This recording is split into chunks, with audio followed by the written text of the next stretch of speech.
Have you been struggling to get your podcast or content created? Everything's pointing to you being burnt out, or maybe that you just lost interest in your project. Well, don't worry, Misfits. It happens to the best of us. And here's how you're going to fix it. Playing the Misfit Heroes Podcast.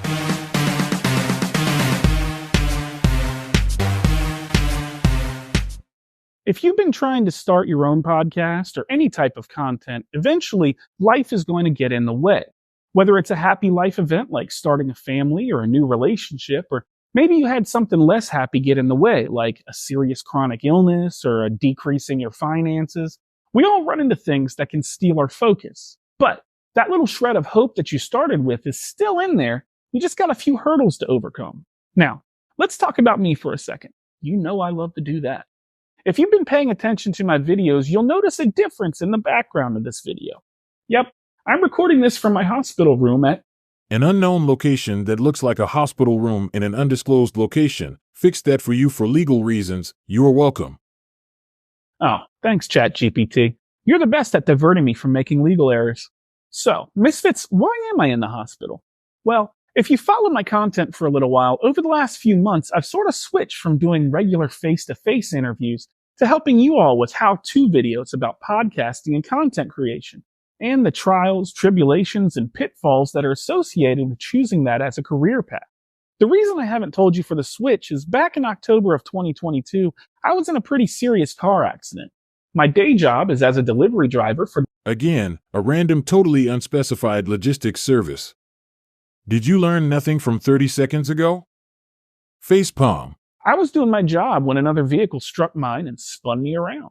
This caused significant damage to my body, and if I'm being real, it's also taken a pretty significant toll on not just my body, but also my mind and spirit.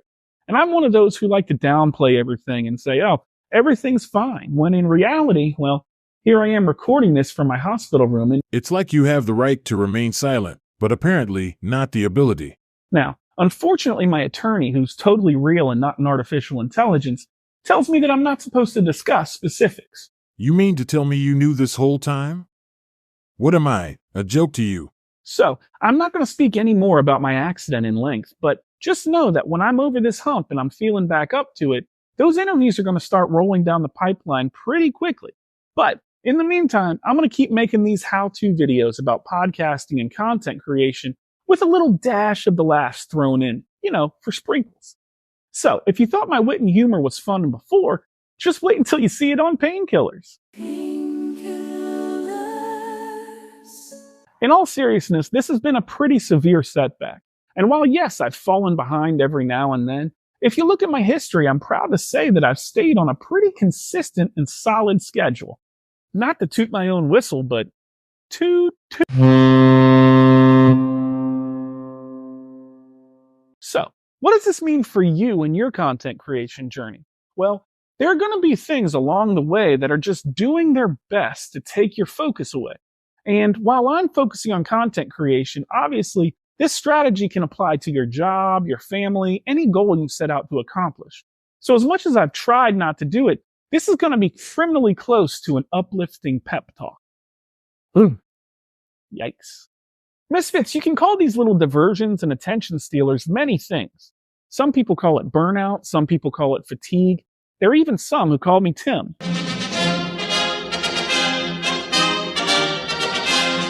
Here in the podcasting space, we call this issue podfade. And if you don't address it, it can cause a downward spiral in your productivity that'll lead to you eventually forgetting your purpose as to why you started what your passion was in the first place. So, let's address it with some strategies that'll keep you motivated and pushing through to keep staying focused. My first suggestion is something I've mentioned more than a few times on this show: smaller pieces. Here's my first tip: break it up.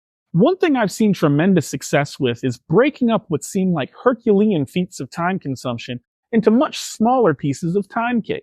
You know why Hungry Hungry Hippos was such a successful game? Well, the hippos were eating mini marbles. If the Hungry Hungry Hippos were eating bowling balls, well, that just sounds like a Mark Rober video. Misfits, I take a lot of time and I put in a lot of effort to make these videos for you. And I hold myself to a higher standard of the quality that you can expect from my content. And if I'm being real, that takes a lot of time and effort to edit, record, script, think up jokes or bits. It takes a lot. And having a loving relationship with my family, volunteering at church, finding guests to interview, maintaining my svelte yet subtly overweight physique, well, that can often feel like I'm living two lives. My secret is this: I focus my effort on accomplishing tasks instead of accomplishing goals. I've done videos in the past about batching and how you can turn one big project into several other much smaller projects. But let's take that strategy one step further. What I mean is, do the things you know take longer first rather than procrastinating and putting it off till last. For example, this week I've been working on new intros for the show with 3D modeled letters and logos as an opener. Now, that can be pretty time consuming, so I've been focusing on what I know first. I know I have scripts for new videos and recording those videos that need to be done, but at this point I've got that workflow pretty down pat. I can maneuver that quite a bit easier and more quickly than something more labor and graphics intensive as 3D modeling my intro.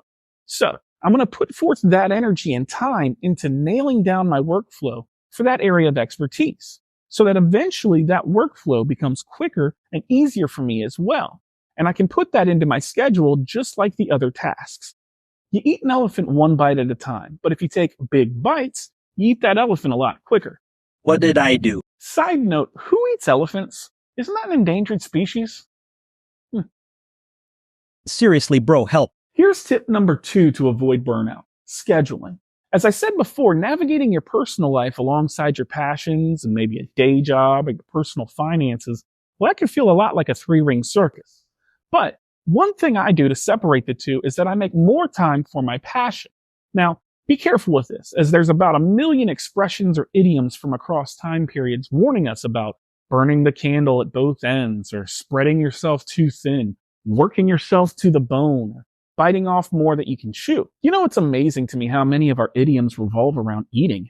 Guess that doesn't bode very well for that elephant we're eating one bite at a time. Please, I've got a family. When I'm plotting out tasks that I need to accomplish, I do a lot in those hours that most people spend relaxing, like after everyone goes to sleep and before everyone else in my house wakes up in the morning. Is that extreme? Yeah. Is it something that I enjoy and has also become part of my routine? Also, yeah. See, as you make these things more regular, they become simpler and easier for you to do. And then you start to treat these things not as what you have to do, but a privilege that you get to do. For me, I get to make fun videos that teach people things and share mine and others' stories with the world. Now, maybe that's not your thing. Maybe it's jujitsu or woodworking or cooking or whatever else you may be into.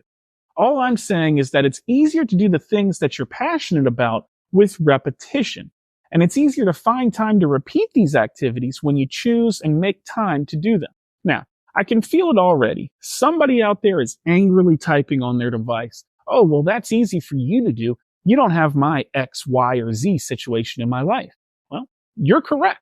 And that's why I'm recording this from my hospital room. See, at the moment, I can't walk without a walker. I can't stand up on my own volition without assistance. Even bathing or using a restroom are experiences that I'd prefer not to share with another human being. But alas, this is where I am. And I'm not in my trademark polo shirt with my logo, but in my $8 Pabst Blue Ribbon sweatpants and my Thug Life Cats t-shirt. Don't hate because my fit is fire. What I'm saying is that I'm still here making this video because I believe that I was meant to do more. And I believe you watching this can do more as well. So if you're out there and you're upset that it feels like I'm saying you can be doing so much more, it's because I think you know that you can be doing more. Are you on social media more than you'd like? I was. And guess what happened? I got addicted to TikTok, and I was appalled when my screen time notification said that I spent 9 hours on a Saturday viewing it. Maybe you watch sports every weekend, which is great, but when is it too much? Do you know every stat of every football team and even the teams that you don't like? Do you ever feel like those things get in the way of what you say that your passions are? Well, I'm not saying cut into your me time. What I am saying is maybe try taking a few minutes of your me time to try delving into what you say you want your focus to be. Start with 20 minutes. Soon enough, that 20 minutes can turn into hours. And before you know it, weeks, months, heck, your entire lifestyle can change. Try something different. It might be the best decision you'll ever make. All right. That's enough of me pumping you up. this is turning quickly into a Gary Vee video. I believe that you should be putting out somewhere between 5 and 15 posts on social media a day. Jeez. Across 3 to 4 different platforms. How many pieces of content, like a day, would you say? Ideal 4 per platform, and then there's Twitter and Instagram and regular YouTube and LinkedIn. I'll tell you who I'm really fascinated by. The people who are posting on a daily basis, who have very tiny audiences. If you're doing it because you love the thing that you're putting out there and it's part of the process, you're gonna win. My third and final tip for fighting podfade and burnout is to try new things. For example, my podcast is usually focused on interviewing people that are doing good things for others. But since my accident, I've been focusing on other types of content, like how to do podcasting or AI tools, other types of content that I find interesting. And lo and behold, every time I do a different type of video, I get new people that are interested in me as a creator versus just the original topic that I was focusing on. I guess what I'm saying is come for the AI and then stay for the positive stories. Now that I've done all different types of videos and podcasts, I've got a more diverse fan base, with the common factor being that they're interested in my take on things. And that can be you too. While there are plenty of content creator gurus out there that'll tell you the exact opposite of what I'm saying, and they'll use buzzwords like niche down or stay in your lane, I'm here to tell you to do what you like and the people will seek you out. Do your thing. Be who you want to be. One of the morals of my podcast is to be the change that you want to see in the world. And I'm telling you that in order to do that, you've got to have the courage to shake things up sometimes. All right, I'm pep talking again. That's how I know it's time to wrap things up. Misfits, this week I'll close on this. As I've said earlier in this video, you can do what you're passionate about from anywhere at any time. And the important thing is that you just keep going and following your dream. Podfade happens to the best of us, but if you take a step back and refocus, the dream will never die. And at the risk of sounding like a Dodge commercial, I'll end with that. Grandpa, can we go for a ride? Pop it.